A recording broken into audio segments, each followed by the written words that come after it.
7h47 sur Europe 1, voici l'interview vérité. Maxime, vous recevez donc ce matin Fathia Gass. Bonjour Fathia Gass. Bonjour. Merci d'être en direct avec nous sur Europe 1. Je vais prendre une seconde pour vous présenter. Vous êtes directrice d'une école d'ingénieurs à Paris notamment. Vous êtes née en Algérie. Et il y a 3 semaines, vous avez signé avec d'autres personnalités musulmanes un appel pour dire que vous étiez prête à prendre la parole, à parler de la religion, de votre religion, de sa place en France. Et si on a choisi de vous inviter ce matin, c'est parce que depuis quelques jours, un débat est né autour de l'interdiction des burkinis sur les plages. On a eu envie de vous entendre là-dessus. Vous comprenez que certains maires interdisent les burkinis ? C'est une question délicate. Moi, je ne suis pas forcément pour le burkini. Je rappelle simplement que la France est un pays de liberté et que jusqu'à présent, on pouvait se vêtir comme on le souhaitait. Bien entendu, au-delà du problème de la burqa et du visage caché. Je pense que la situation est aujourd'hui un petit peu exacerbée avec ce problème de burkini, parce qu'il y a des tensions, parce que ça rappelle à certains l'islamisme, mais il y a quand même un amalgame là-dedans. Les femmes, si elles souhaitent se baigner en burkini, pour moi, c'est du même acabit que celles qui souhaitent se baigner topless. Donc ça veut dire que pour vous, il ne faut pas interdire ? Je ne sais pas s'il ne faut pas interdire.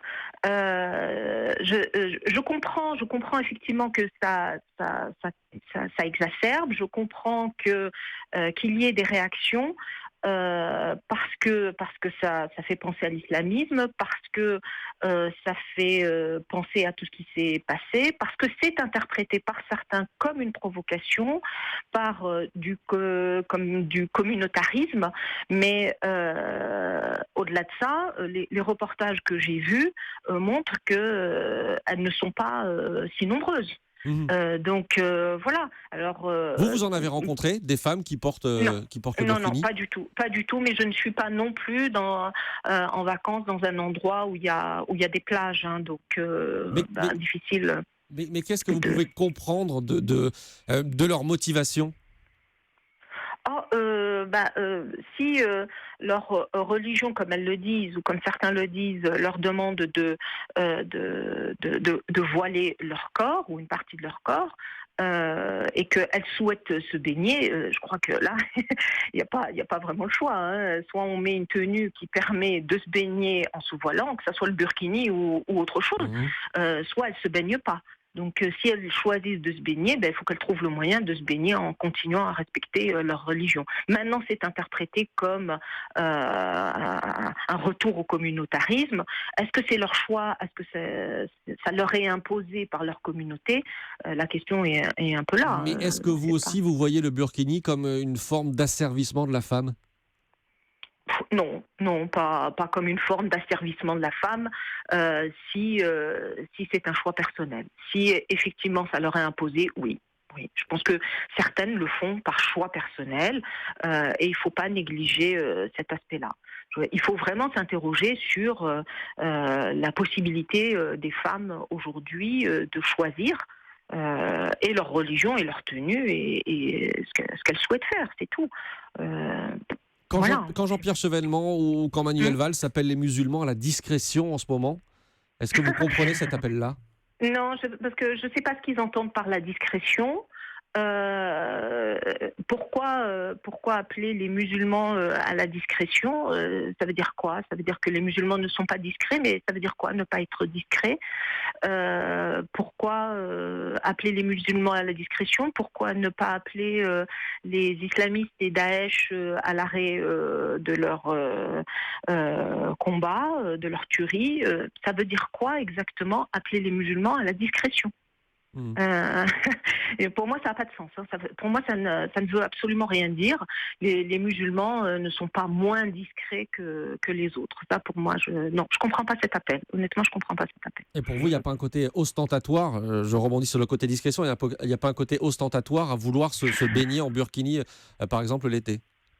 Euh, pourquoi cette polémique a surgi cette année? Est-ce que c'est la première année que les femmes se baignent en burkini? Je suis pas sûre. Je suis pas sûre puisque le burkini existe depuis 2004. Donc pourquoi cette année spécifiquement? Parce que c'est le contexte. Donc voilà, c'est la conjoncture qui fait que ce sont tous les événements qu'il y a eu qui font que on parle du burkini. Si il n'y avait pas eu ces événements, ben, ça aurait été comme l'an dernier ou comme l'année d'avant. Enfin, le burkini date de 2004 quand même. Donc pourquoi on n'en a pas parlé avant? Je parlais de Jean-Pierre Chevènement à l'instant. Oui. Il est pressenti pour être nommé à la tête de la Fondation de l'Islam de France. Un Oui. non-musulman pour diriger cette fondation. Est-ce que vous comprenez ce choix? Non, honnêtement, Monsieur Chevènement est quelqu'un de très estimable, quelqu'un de très bien, et là-dessus, il n'y a pas de débat. Mais je n'ai pas compris le choix. Moi, je n'ai pas compris le choix. Qu'est-ce que ça veut dire exactement? Pourquoi on a l'impression que il n'y avait personne d'autre, qu'il n'y a pas de musulmans valeureux, compétents, qui puissent prendre la tête de cette fondation. Moi, je regrette, honnêtement, je regrette ce choix. Et vous appelez François Hollande, Manuel Valls à renoncer à ce choix-là?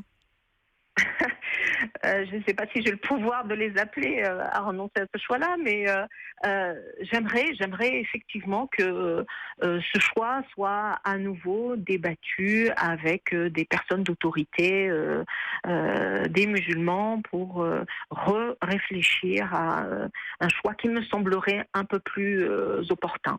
Parce que Monsieur Chevènement, encore une fois, il n'est pas musulman et je ne comprends pas que ce soit lui qui dirige cette fondation. Merci beaucoup. Merci Fathia Gaz d'avoir accepté notre invitation ce matin. Merci d'avoir été en direct avec nous.